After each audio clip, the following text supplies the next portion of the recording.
scored a goal tonight. The fans are clearly on his side. Were you ever concerned that he wouldn't even reach that point? I'm really happy he's in the right direction, and I hope he can keep this momentum going. And I'm sure that will strengthen him and motivate him to do even more.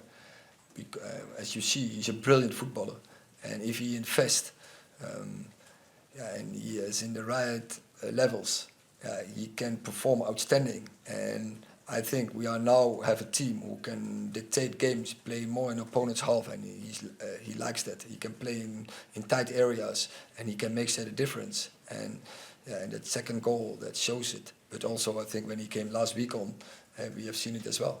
What does he need to do to make sure he doesn't go back to where he was? Oh, but that is, I think, it's in his own hands.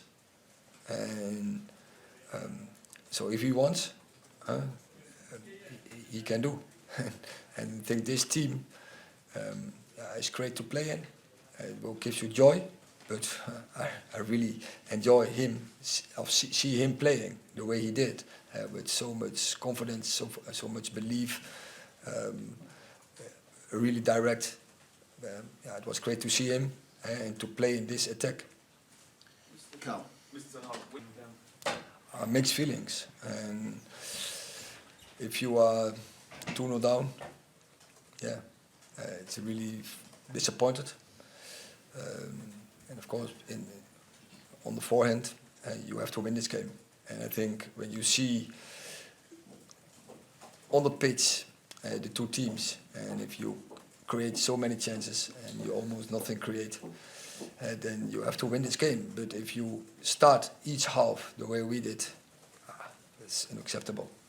You concede 2 goals, and then you have to run behind the facts, and that's really frustrating and unacceptable.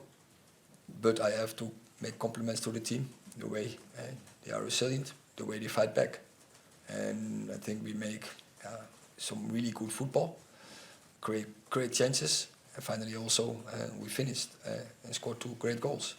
When you moved Marcus to the team, was prepared for how heavy they'd start and how quickly they'd come out? I think we could expect that, and so I was really disappointed. And so as always, I take it to myself.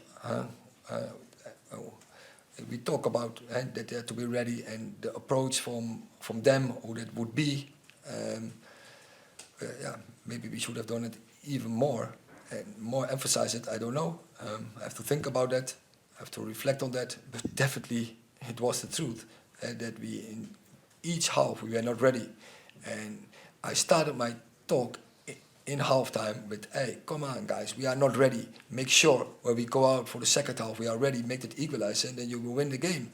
But then in the second half is the same, and you concede so quickly a goal because the opponent, his front foot is aggressive, is winning challenges, and that's the point.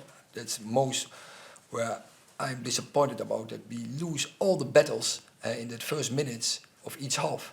It's not just the opponent, but also the fact that You actually starting up front rather than on the wing. Yeah, it's always after.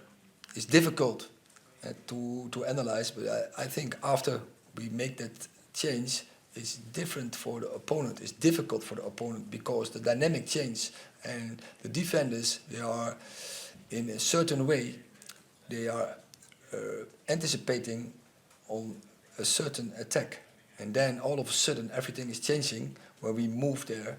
Not only Rashford, but also we bringing Sancho and we bringing Palistri, and that changes the game, as we did Saturday as well. And then he takes benefit from that situation, I think. Erik, you were without Jadon Sancho.